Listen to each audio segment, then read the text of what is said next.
but I'm scared. I'm just like, I'm a mess. I got my sprained ankle. That's the whole point of this fight. It creates conversation, barbershop conversations, taxi conversations, airplane conversations, and that's what we want. The more people talking about the fight. The arena swung from thunderous cheers to a stunned hush, and back again in the span of just a few heartbeats. Anthony Joshua versus Jake Paul had been framed as a collision of heroes, a decorated heavyweight looking to reassert himself against a social media-born fighter, who has spent years trying to turn spectacle into legitimacy. When the final bell rang, the internet detonated. Highlight clips flooded timelines, hot takes stacked on top of each other, and opinion surgeons dissected the fight frame by frame. In the hours that followed, both men finally spoke measured, raw, and defiant. It was obvious the night had grown bigger than any single name written on a scorecard. At the end of the day, I'm a kid with a big heart that wants to change the world, disruptor, and I never took no for an answer, and I'm just chasing my dreams, having fun, and living the American dream, really.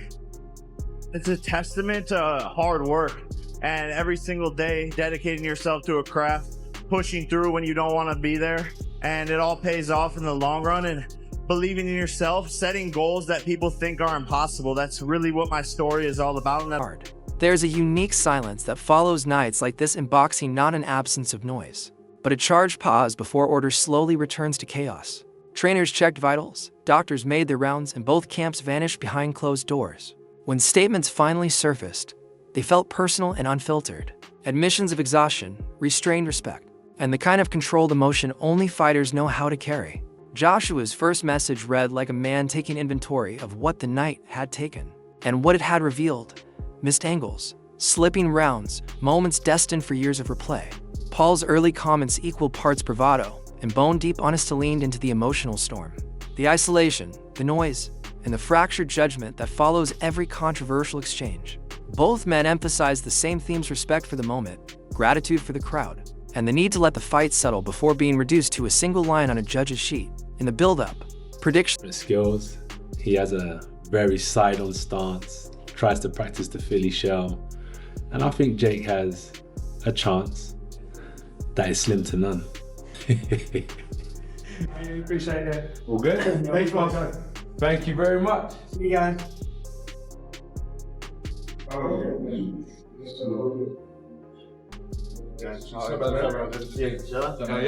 Heavyweight of the world!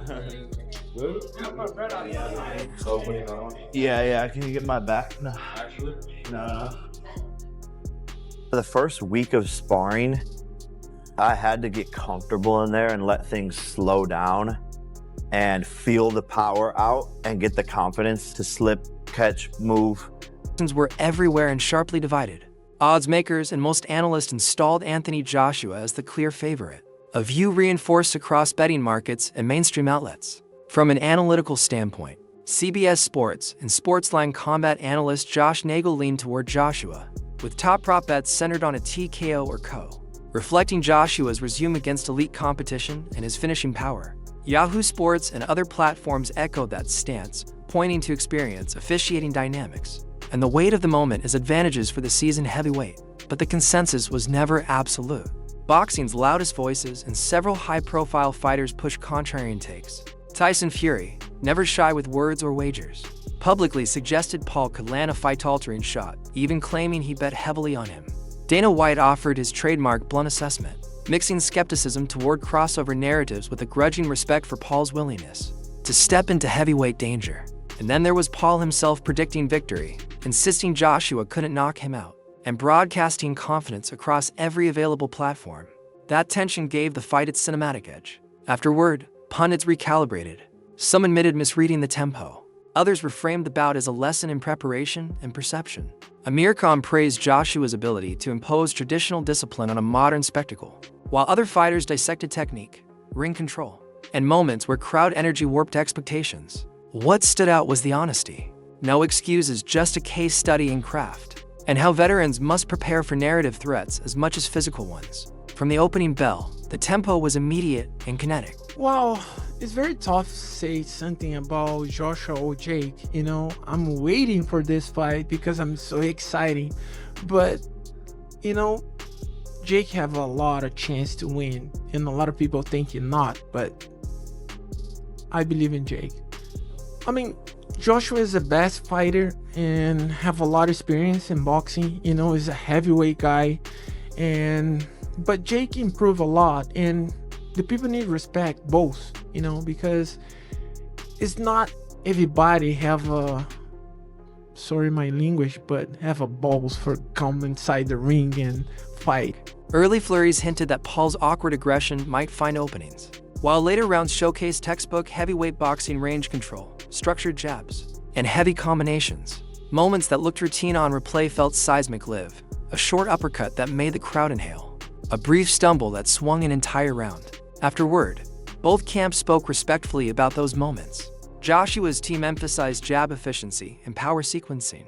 Paul's camp highlighted scrappy exchanges and a confidence that belied his unconventional path. Social media quickly became the fight's permanent home. Single exchanges looped endlessly, debated by pundits, celebrities, and casual fans alike. Memes turned split seconds into viral symbols. Both fighters leaned into that ecosystem, releasing raw dressing room clips that blurred the line between documentation and promotion. Trainers spoke clinically, like surgeons reviewing tape. Joshua's corner citing guard discipline and distance control. Paul's team acknowledging conditioning strength alongside tactical blind spots. No theatrics, no deflection, just breakdowns, adjustments, and lessons earmarked for future camps. Commercially, the fight moved serious numbers. Betting lines shifted mid-bout. See those big discrepancy in skill. Sometimes the better fighter carries the other fighter, or maybe goes a little easier. Is there any part of you that maybe thinks that way, or are you going in there when There's zero part of me. And there's not even that, it's Jake. It's just, do you know, I was actually looking at myself today. I'm a very respectful guy, brought up by a good family, but if I can kill you, that's just how I am. And this is just the job I do, so. A brief stumble that swung an entire round. Afterward, both camps spoke respectfully about those moments. Joshua's team emphasized jab efficiency and power sequencing. Paul's camp highlighted scrappy exchanges and a confidence that belied his unconventional path. Social media quickly became the fight's permanent home. Single exchanges looped endlessly, debated by pundits, celebrities, and casual fans alike. Memes turned split seconds into viral symbols. Both fighters leaned into that ecosystem, releasing raw dressing room clips that blurred the line between documentation and promotion. Trainers spoke clinically, like surgeons reviewing tape. Joshua's corner citing guard discipline and distance control. Paul's team acknowledging conditioning strength alongside tactical blind spots. No theatrics, no deflection, just breakdowns, adjustments, and lessons earmarked for future camps. Commercially, the fight moved serious numbers. Betting lines shifted mid-bout and throughout the post-fight weekend. Pay-per-view figures were scrutinized, and promoters quietly circled rematch scenarios. Analysts published real-time prop adjustments, reinforcing that modern boxing now exists as both sport and data-driven entertainment. Executives will be measuring replay demand and subscription spikes for weeks. Nights like this are currency. They fund future cards and recalibrate market value overnight.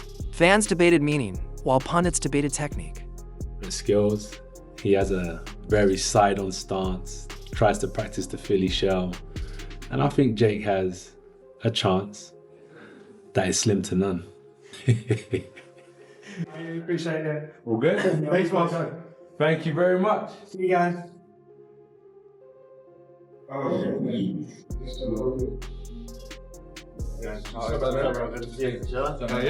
Heavyweight of the world! Yeah. Can you get my back? No. No. The first week of sparring, I had to get comfortable in there and let things slow down and feel the power out and get the confidence to slip, catch, move,